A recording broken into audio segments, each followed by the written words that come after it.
Okay, so good day to everyone. And I would like to discuss to you the module 1 of our topic in the agriculture economics and marketing. So if we say economics, we are referring to the proper allocations and the efficient use of the available resources for the maximum satisfaction of human wants. By the word scarcity.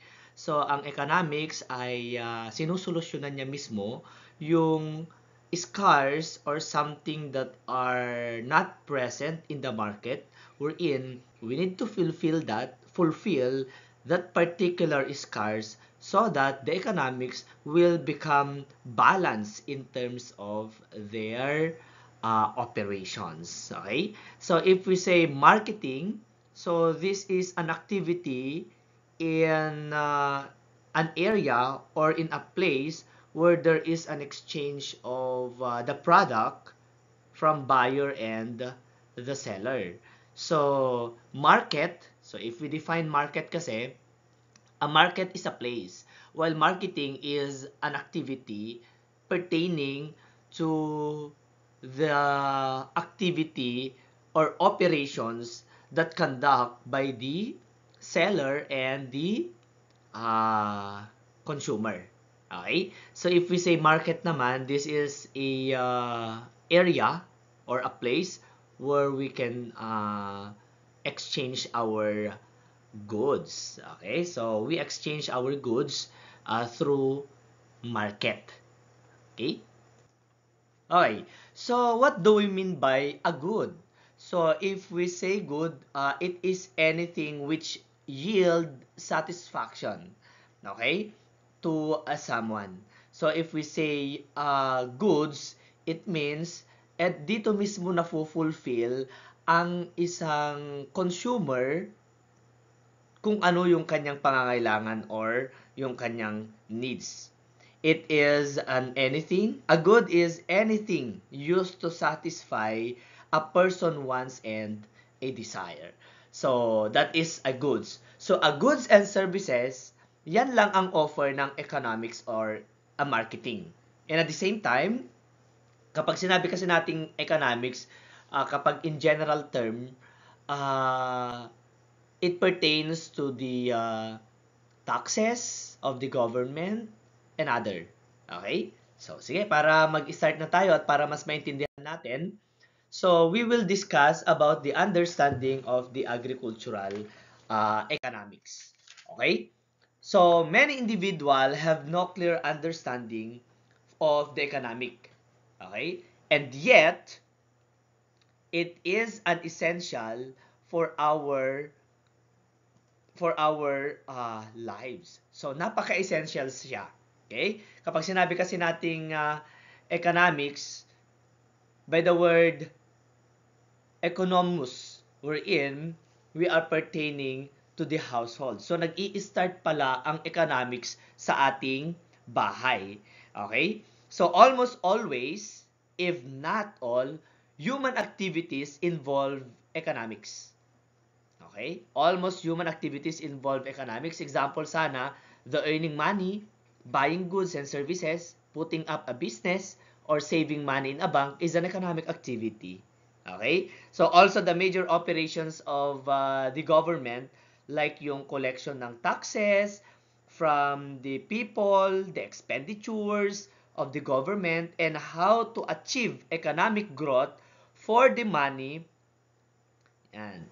Doon mismo, nag-i-involve yung tinatawag nating economics.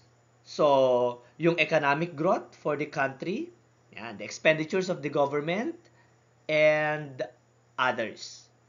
Because, one thing, tatandaan natin ha, in economics, agriculture is one of the influential in the development of the economic. Because agriculture has a basic characteristic in a common with other sectors. Because the agriculture are the producers or the agriculture produces for the market. Especially, mostly 90% na product sa market, either that is a raw goods or a processed goods, product yan ng agriculture. Kapag sinabi nating raw goods, ito yung mga goods na kung saan diretso mismo sa consumer. And kapag sinabi naman nating processed goods, ito yung mga secondary goods wherein dumaan mismo sa mga factories. So ano kaya yung mga terms na inilalagay sa economics kapag mga ganon, yung mga direct and indirect na mga products. So kapag sinabi nating direct product, these are the product, example sana yung mga raw goods natin. Kapag sinabi naman nating mga indirect goods, it means ito yung mga dumadaan sa factory wherein they process or they transform the product into a new product. Okay, example sana, yung banana, gagawin nilang banana jam.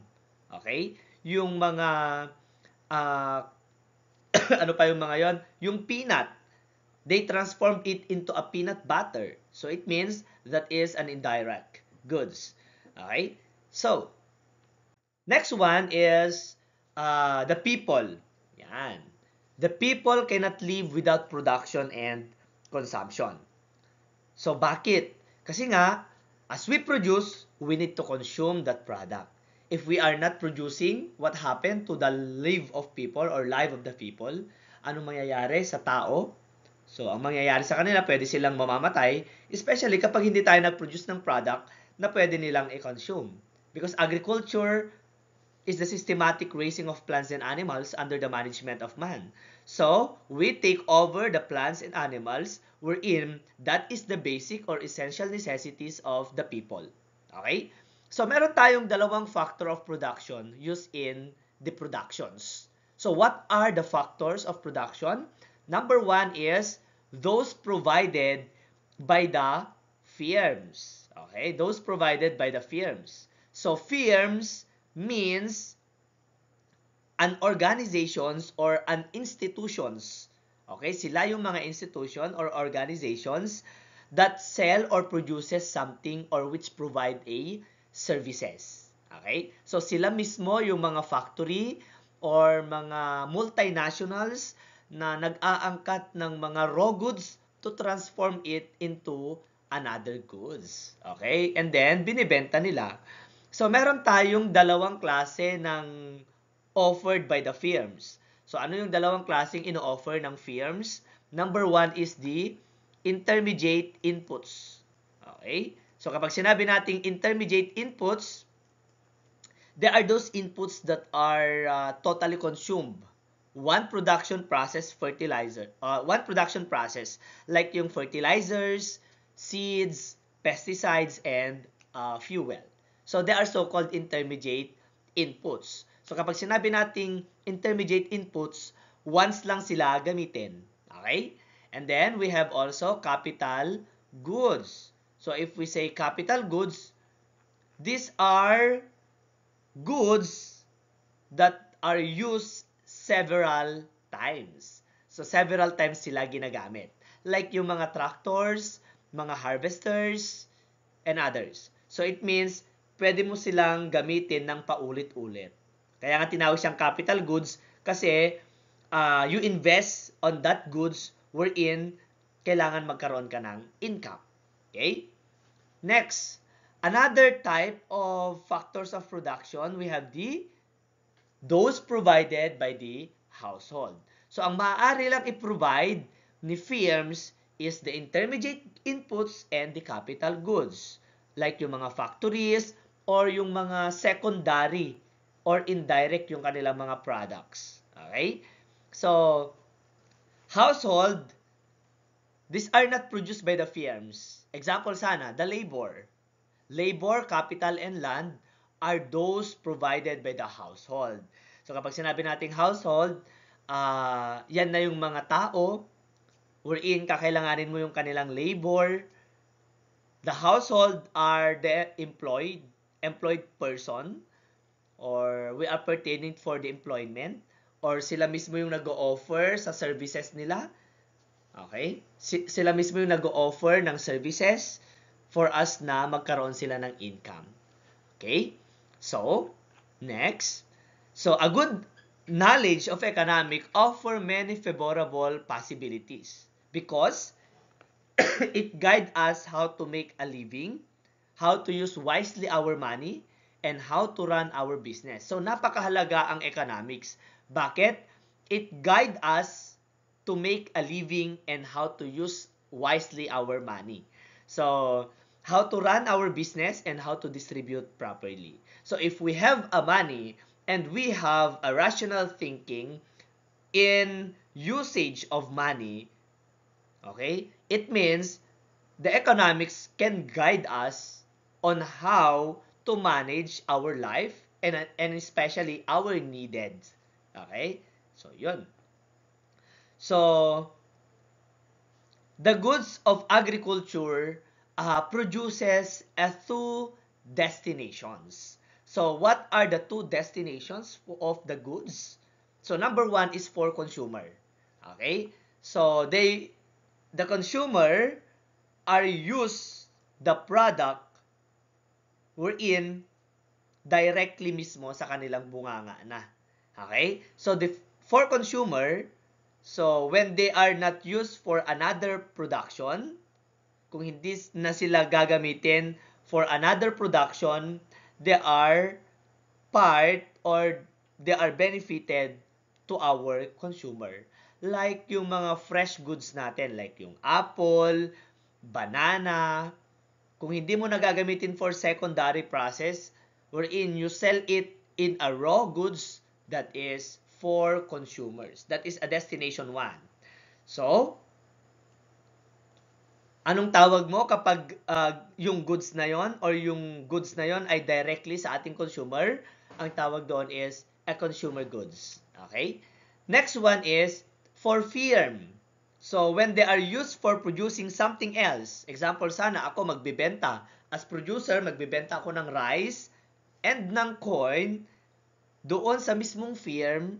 It means that is so-called production goods.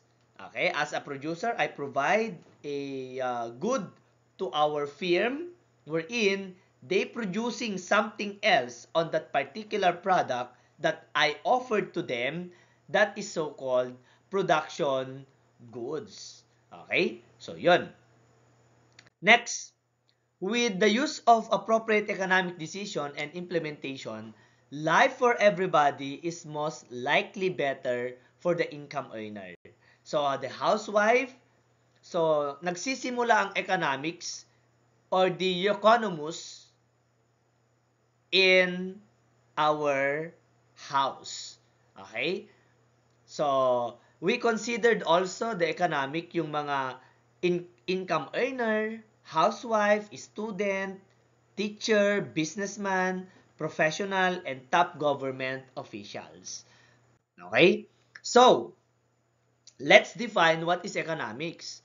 So, if we say economics, the study of how people choose to use scarce, okay, or limited productive resources. So, natututunan ng isang tao kung paano igamitin ang mga limited resources sa kanyang area or sa kanyang bahay. Because, alam nyo ba na ang economics, it concerned with the three concept. Okay? We have the production, the distributions, and use of material goods and services. So that is the three concern of the economics. So saan ba nagkaroon ng origin ang economics?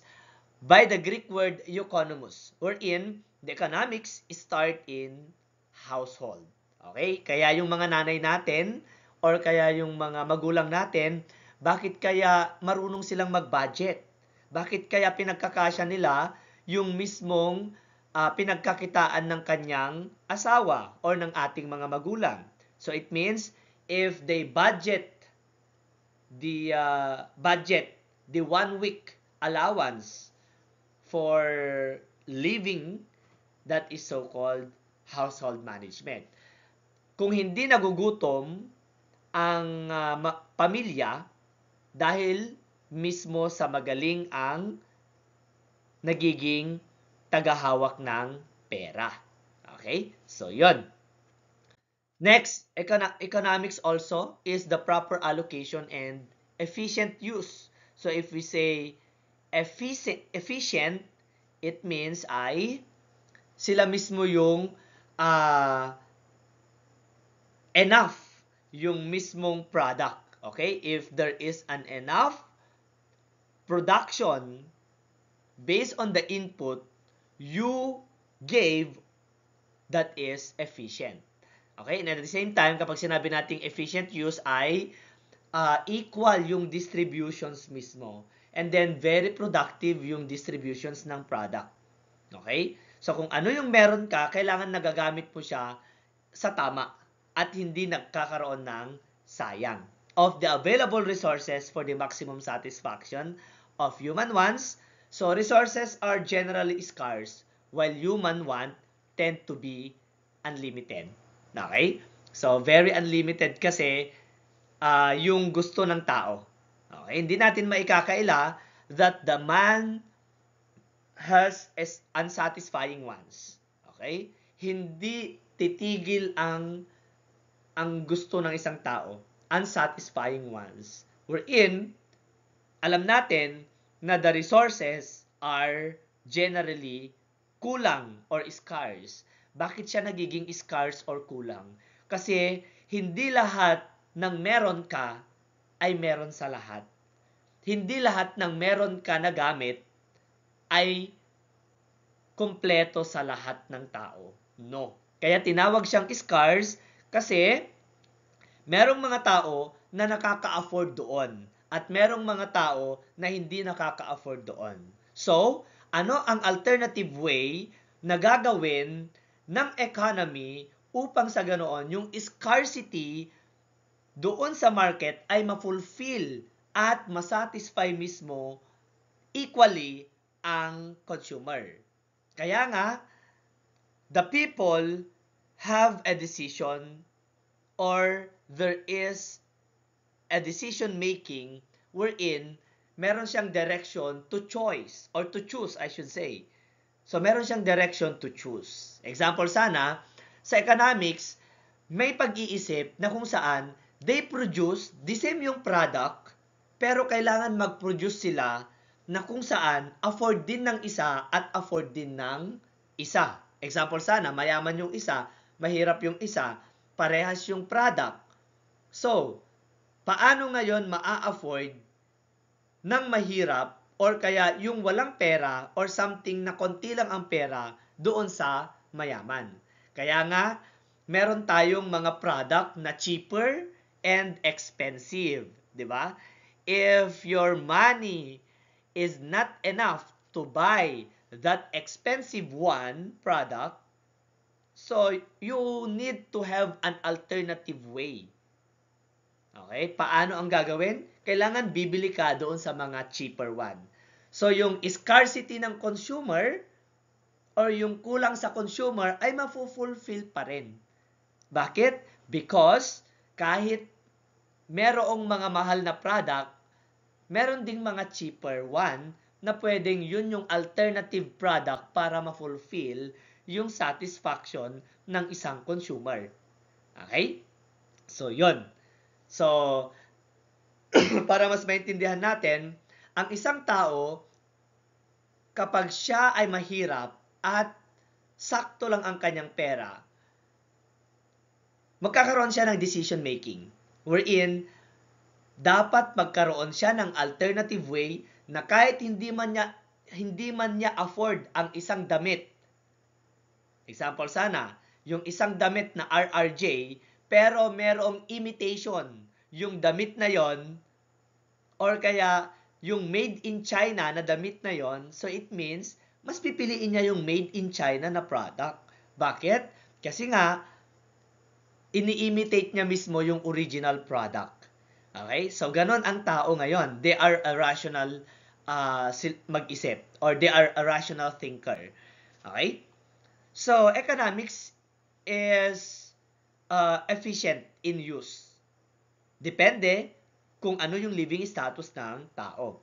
So, kapag sinabi natin scarce, the resources are limited to the society.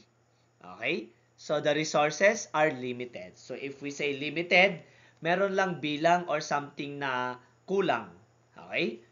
Kaya nga ang ginagawa para ma-fully distribute yung scarce, kung alam mo ng konti na lang yung product na yon, ang ginagawa ng economy ay to give a higher price on that particular product para limit lang yung mga bumibili.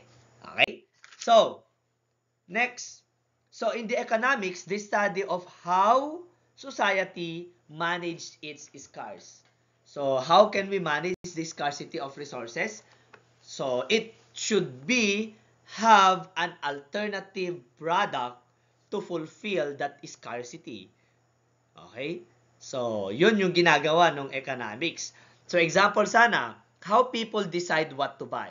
So, hindi kasi natin alam kung ano yung isip ng isang tao, kung ano yung mga bibilhin niya sa mga susunod na araw. Hindi kasi natin alam kung ano yung mga decision making ng isang tao wherein pag pupunta siya ng market, we cannot say na ito yung bibilhin niya. Okay? Hindi natin ma-predict na ito yung gusto niya. Okay? Kasi ang tao nagbabago ang kanyang isip. So, how people decide what to buy? Ano ba ang binibili ng isang tao? That is a good. If we say good, it is an anything which yield satisfaction to someone. So, meron tayong dalawang klase ng goods, di ba? So, we have the tangible goods and the intangible goods. So, if we say tangible goods, these are the finished product or these are the product that for sale, wherein ang mga example ng mga tangible goods are the commodities. Okay? We are pertaining to the physical product, wherein yun yung i-consume natin. So that is so-called a tangible. Ano yung mga example ng tangible? We have the vegetable, fruits, books, shoes. So whatever na nakikita mo sa SM department store, whatever na nakikita mo sa market na offered for sale, that is tangible goods. Okay? If we say intangible goods, so kapag tangible goods, we are referring to the commodities. But if we say intangible goods, we are referring to the services rendered by that particular person. Okay? Example sana, yung doctor. Yan, magpapacheck up ka, ang babayaran mo is not the goods offered by the doctor. It is not the medicine offered by the doctor, but you pay the professional fee of the doctor because nagpa-check up ka sa kanya. If you consult on the teacher, to the doctor, or to the attorney, yan. Ang babayaran mo doon, not the offered product of that particular person, but the services rendered by that person to you to fulfill your satisfaction. Okay? So, how much to work, save, and spend? So, magkano kaya yung sweldo niya? Magkano kaya yung sinisave niya? Magkano kaya yung ginagastos niya? So, hindi natin ma-visualize or hindi natin ma-predict.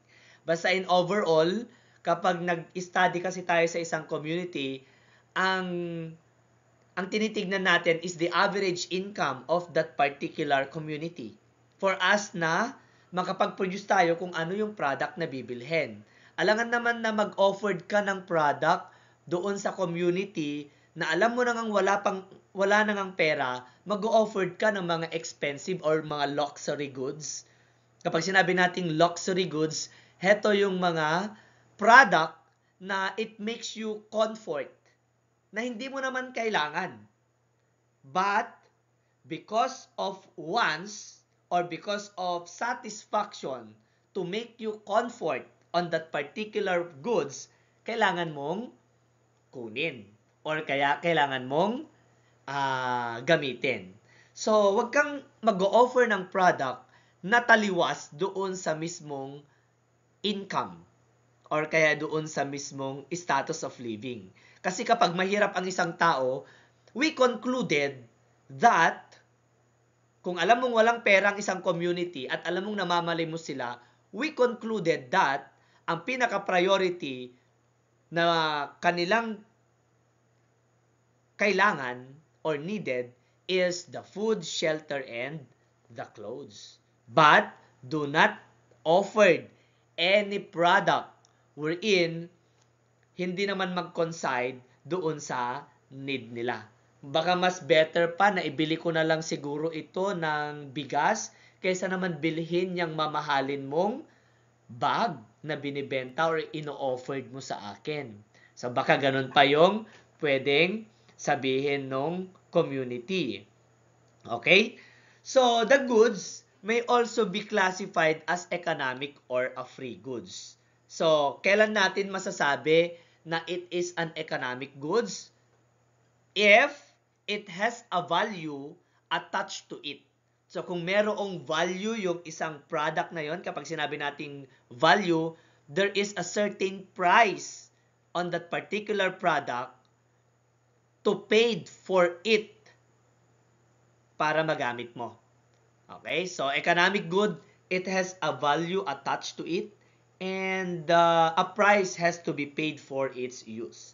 So if a good is so abundant that there is enough to it or of it to satisfy everyone, yan, without anybody paying for it, so that goods is a free goods. Okay? So kapag sinabi nating economic goods pala, meron siyang certain value or price. Okay? But if a good is so abundant, madami, and that there is enough of it to satisfy everyone's needs without anybody paying for it, that goods is free. Kapag meron namang mga goods na hindi naman kinakailangang bayaran mo, it means that goods is not an economic, kundi that is a free goods. Example, air is a free. Air is free. But if air is from the electric fan, or if air is from the electric fan, it is called economic goods. So, depende kung saan mo gagamitin, ano? So, kapag gagamit ka ng, or kaya kapag kakailanganin mo ng air, at libre naman ito, that is free goods. Pero yung air na binubuga ng electric fan, they are considered as economic goods. Okay? So, how firms decide how much to produce? So, ilan kaya yung pwedeng i-produce ni firms para sa mga consumer? Siyempre, mag-i-study muna yan, magkakandak muna ng research. Kasi hindi naman pwede na si firm produce lang ng produce without any thinking na hindi na pala kailangan ni consumer. Okay? How society decide and how to divide its resources between the national defense, consumer goods, and protecting the environment needs. Okay? Next. So, meron tayong mga definition of terms na nandito ngayon. We have the positive economics. So, it makes the statement on what is or what will happen. So, kapag sinabi nating positive economics, ito yung mga facts or something na it relies on what is happening. Ano ba yung nangyayari ngayon sa market? So, they conduct a research for them na malaman kung merong demand or something na pagbaba or pag-decrease ng mga price ng mga product. So, if the particular researcher are conducting a social research of what happening on the market, that is so-called positive economics. And if we say normative economics, we are referring to the beliefs or opinion. Okay? Beliefs or opinion. So, it makes this statement, what should be? Ano ba dapat ang gagawin? So, if you seek a consult or if you seek an assistance or something, consultations to the economist without any conduct of research, that is so-called normative economics. Kapag positive economics naman, to prove that there is a decreasing price of that particular product, you need to conduct a social research. So that is so-called positive economics. So, another one definition is the agricultural economics. So, sa buong topic natin, we will be discussing about the economics pertaining or specifically in the agriculture sector in the crop and animal production. So, that is the principle that we need to learn. So, is an applied science that is a methodological pursuit of knowledge of economic process and organization in agriculture and of their results. So, agricultural economics defined by Hibbard as a study of relationship from the wealth-getting and the wealth-using activity. So, kapag sinabi nating wealth-getting, so ito yung nakukuha mismo ng economy or nakukuha ng isang tao. So, they are pertaining on or they are referring on the money. Okay? So, kapag kay Joser naman, it is a branch of agricultural science which treats of the manner of regulating relations of the different element comprising the resources of the farmer, whether it to be relations to the others. Okay? Next. Another one is the ceteris paribus. If we say ceteris paribus, all other things being equal or constant. Okay? So example sana ako, nagbenta ako ng banana Q na 100 yung mismong ibibenta ko or 100 pieces. And then, binenta ko ito ngayon sa 100 people that are present in a gathering or that are present in the school or sa mga estudyante. Ngayon, pag lahat sila bumili ng banana Q, it means kailangan nilang magmerienda lahat. So, once na sila ay bumili lahat, so it means na-fulfill yung satisfaction ko para maubos yung mismong 100 pieces na banana. And then, once the student satisfied on my offered product, wherein magkakaroon ng 1:1 ratio or equals to 0. Okay? Na-satisfied ko yung mismong gusto nila doon sa banana. And then, na-satisfied din nila ako na nagbenta ng banana wherein yun ay nabenta lahat. So, that is so-called ceteris paribus. So, all things are being equal or a constant. Okay? So, in economics, it acts as a shorthand indications of the effect of the economic variable has on another provided all the other variable remains the same. So, meron tayong graph dito sa baba wherein it refers to the surplus of the product and the shortage of the product. So, dito sa banda dito, that is the shortage of the product. And then, this is the surplus of the product or the economy. Okay? Example sana, in the supply and the demand, so ito sana, so this is a direct relationship. This is a direct relationship. And then, this is the inverse relationship of the product. So, if this is the normal equilibrium price of the product, so if this is the normal equilibrium price of the product, so below the equilibrium, that is so-called a shortage. And above the equilibrium price, that is the surplus. Okay? This is the price and then this is the quantity. Okay? Quantity of the product. So, how can we define surplus? So, madedefine natin yung surplus based dito sa graph na ito. Okay?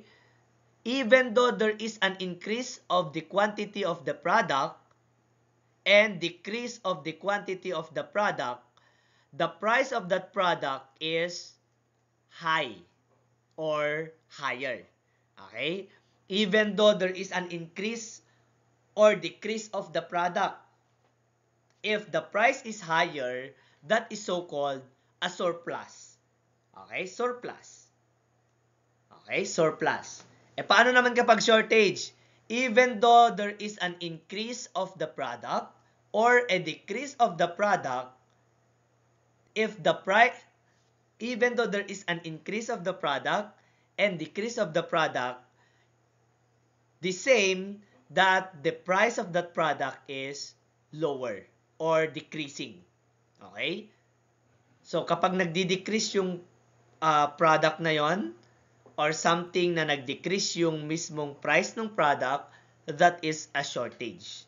Okay? And then kapag nag-increase yung price ng product, even though there is an increase in the quantity or decrease of the quantity of the product, that is so-called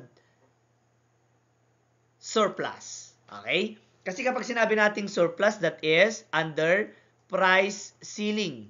Okay? Price ceiling. Price ceiling is a maximum price that can be charged for the product or services. As the quantity increases or decrease, the price is highly the same. Okay? Ulitin ko ha, para mas maintindihan natin. Okay? Ito sana yung equilibrium price. So, ngayon, even though there is an increase or decrease of the product, the price of that product is increasing or something higher. Okay? Or highly the same. So, kapag highly the same, that is in the surplus.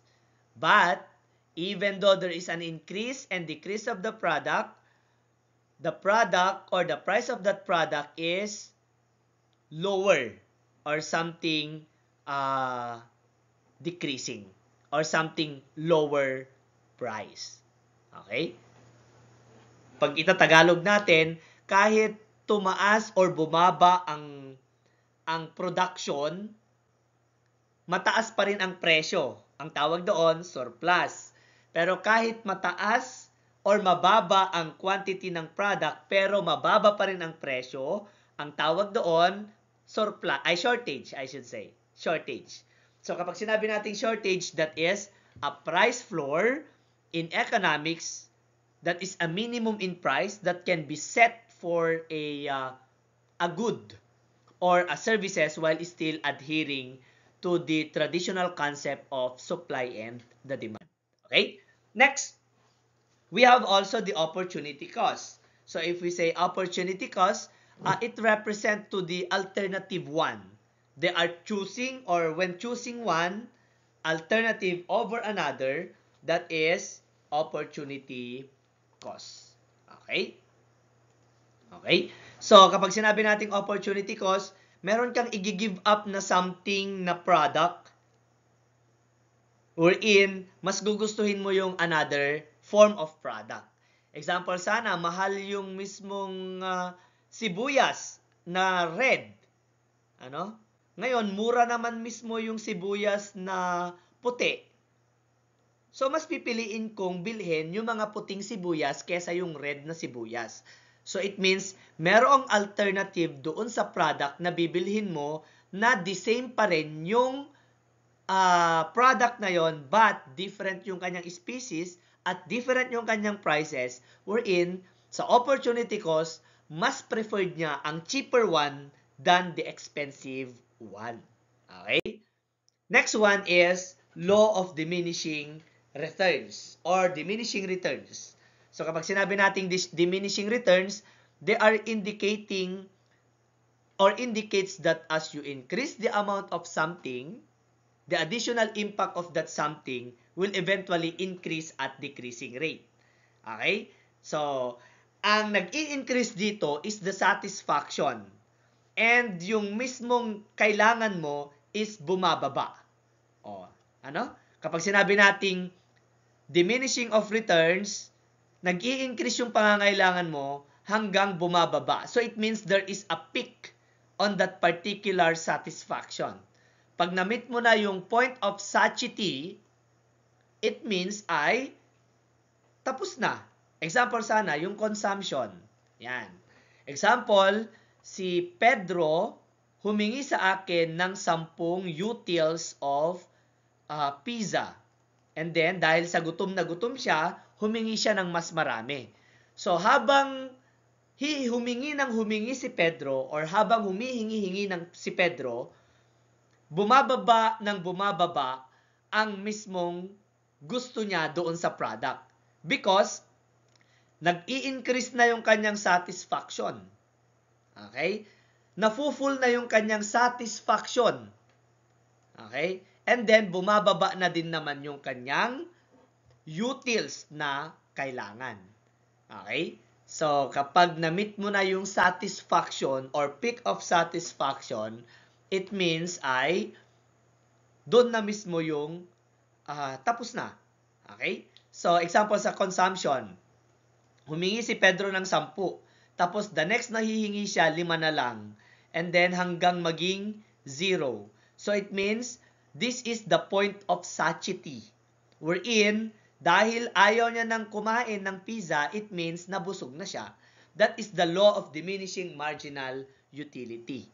Okay? Kapag sinabi nating marginal utility, kung ano yung pagitan nung mismong paghingi-hingi niya, example sana 5, tapos dito naman 3. So it means bumababa din yung kanyang utils na hinihingi sa akin hanggang ma-reach niya na yung point of satiety. So, nagkakaroon ng decreasing yung paghingi while yung satisfaction ay nag-i-increase. Okay? Nag-i-increase yung satisfaction. In production naman, ganun din. Example sana, yung coin, syempre, mas madami pa ring fertilizer ang ina-apply mo during the seedling up to the flowering stage. While kapag na-reach niya na yung flowering stage, yung need niya for the fertilizer ay bumababa na siya. Okay? That is in the production. So, law of diminishing returns state that adding an additional factor of production result in smaller increase in output. So, the law of diminishing marginal returns state that there comes a point when additional factors of production result in lessening of output or the impact. So, this law affirms that the additional or the addition of a larger amount of one factor of production, ceteris paribus, inevitably yield decreased per unit increment returns. So, magkakaroon ng decrease of unit increment. Okay? So, the law does not imply the additional unit decreases a total production. So, which is known as a negative returns. So, kapag itong 0 na ito ay dadagdagan mo pa kasi na-reach mo na yung point of satiety, magkakaroon na ng negative. Baka mamaya ma-empatcho na or something na mailuwa niya na kapag bibigyan mo pa siya ng pizza kung na-reach niya na yung point of satiety. Kaya nga tinatawag natin na kapag sa diminishing return, the law does not imply that the additional unit decreases. Okay? It decreases the total production, which is known as returns or negative returns. So, however, this is commonly the result. Okay? So, kapag na-reach niya na yung point of satiety nung mismong plants at dito yung mismong application ng fertilizer or last application ng fertilizer, huwag ka na mag-apply on the next stage niya, especially kapag matured na siya. Kasi nga hindi niya nagagamitin yung fertilizer because na-reach niya na yung point of satiety of pagkain. Okay? Kasi kapag nandito ka pa, nag-apply ka pa dyan, magiging negative na mismo yung result of production, especially in the law of diminishing marginal utility. So, malalaman at malalaman or maintindihan natin yan sa mga susunod na mga discussions natin. Next! So, kapag sinabi nating marginality, yan yung mismong concept that describe the one thing being affected when another thing changes slightly. Okay? A concept that describe one thing being affected when another thing changes slightly. So, there is an increment unit. So, kapag sinabi nating increment, balik tayo sa ating discussions kanina, na kapag binigyan mo ng 10 Okay? Binigyan mo ng 10 na pizza. Tapos humingi siya ulit ng 5 pa habang kumakain kasi gutom pa siya. Kung ano yung increment ng dalawa na ito, that is so-called marginality. Okay? Next, we have economic resource. So if we say economic resource, scarce and command a non-zero price. So the cost of something like yung land, labor, and capital, they are so-called economic resource. Okay? Next, we have the production possibility frontier. So kapag sinabi nating production possibility frontier, production possibility frontier, this is the tool wherein yung two combination ay ma-fulfill mo mismo yung gusto mong production. Okay? Example sana, you are producing a wine and a grapes. Example sana, yung product B mo ay grapes. Ngayon, yung grapes na yon, ang combination niya is a wine. Wherein, gagawa ka ng wine gamit ang grapes. So, kailangan yung resources mo is masatisfied mismo yung mismong graph na ito. Okay? So, example sana, ito ay 10 kg of grapes. At ito mismo dapat ang magiging outcome mo. Okay? So, all the possible combination of the two maximum amount of two goods and services that can be produced with a given number of resources. So, kapag gagawin mo yung grapes as a wine, kailangan ma-fulfill mo kung ilan yung number or amount of wine na pwedeng ma-produce doon sa 10 kg. Example sana, in letter A, ang normal na pwede mo or maximum na pwede mong ma-produce is 20 bottles. Kapag naman 20, 40 bottles. Kapag 40 kilograms, 60 bottles. Once na na-meet mo itong amount na ito, that is so-called